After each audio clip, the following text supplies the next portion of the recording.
to us that way. People were wonderful, and it's when we came back here, they told us where to go and everything like that to get started with the. Most of us were, as I say, we were out of high school, so we just start right into college. In most cases, different ones, and you'd meet them on the street, on a corner, and say, "Hello, Joe, how you doing?" and everything like that. Where you going? Oh, I'm going down to, I'm going to LaSalle, or I'm going over to Pennsylvania. This, there, one of the places, and we had quite an assortment up in here. But it was, I should say, this wasn't built up. This part of the country up here as much as it is today. It was here, but it wasn't as built up as much as it is today. Still farmland a lot. Huh? There was still a lot of farmland, right? Farmland, yeah, that's all it was at that time, yeah. And mostly great people. Mm-hmm. I never met a person that came from north of Philadelphia that I didn't get along with or didn't like, and I liked them, they liked me. And that was the extent of it. We did everything that was by the book. So where did you attend college after the war? St. Joe's College. And that was... Well, St. Joe's College when I went in was St. Joe's University when I came out. No, I didn't have any bearing on it. Now, did the GI Bill cover your... Yes. That's good. So what did you do after college then? Well, I was guaranteed a position with a milk company in Philadelphia. I just had to put, more or less, learn the P's and Q's of the business. And next thing you know, the two fellows that told me that that's all I had to do, they were let go, and I was on a milk wagon for 5 years, a little over 5 years, as a milkman. My father put 37 years in as a milkman for the same company. That's how I got the lead in there with them. But I thought, I'm not going to wind up the same way as Dad did, getting up at 2:30 in the morning and going out all kinds of weather and whether it's going to be cold or whether it's too hot or what the deal is. So I turned around. I thought, well, I'll go into the. I had taken business administration, and I thought, well, I'll stay with that and get some more learning in there. So I went to night school for 2 more years to pick up a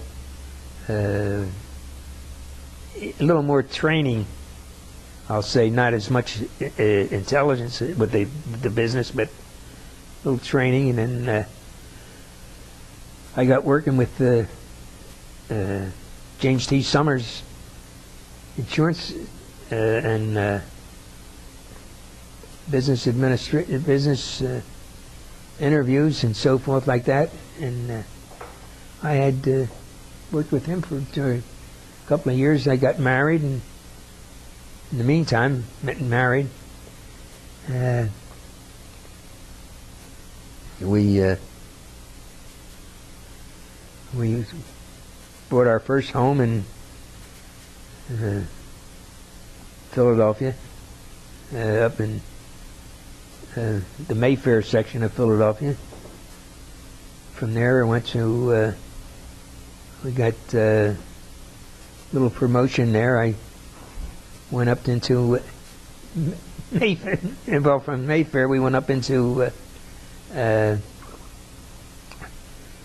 Foxcroft,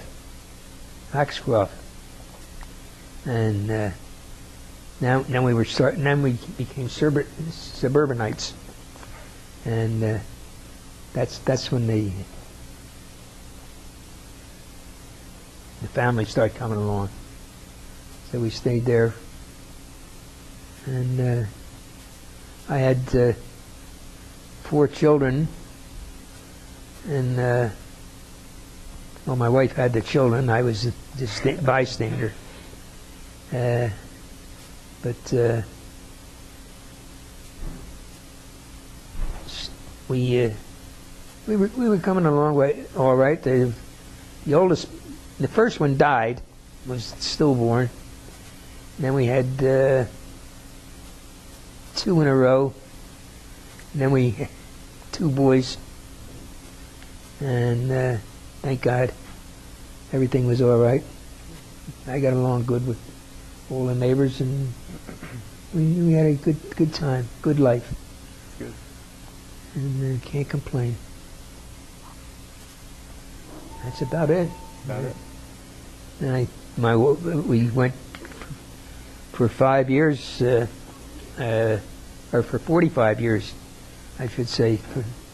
My wife and I, from 1950 to 1995, had the.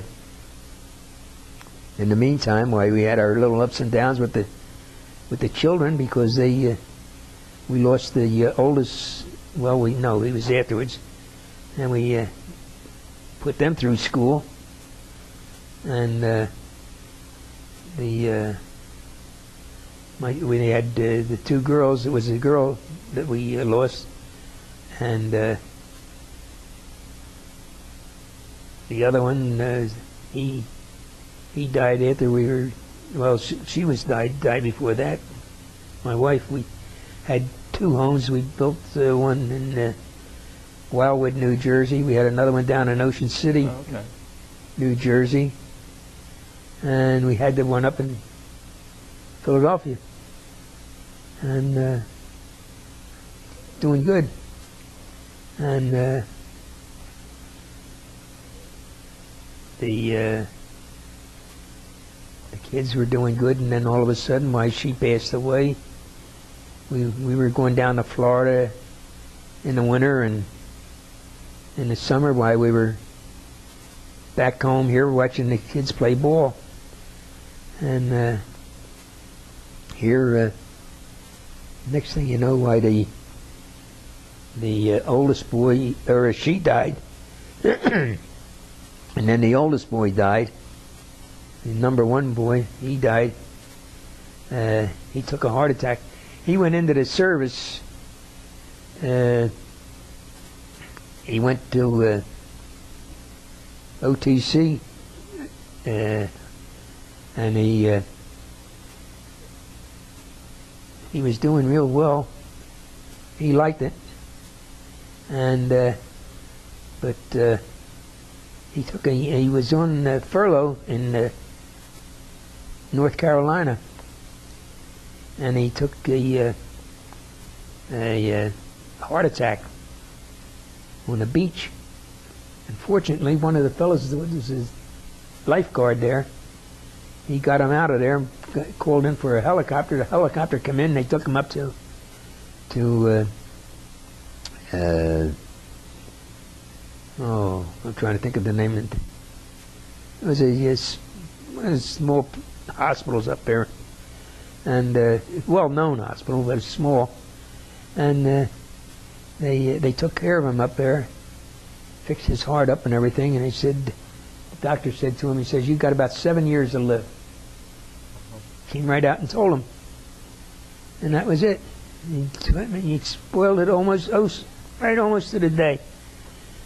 7 years later, he died, and so each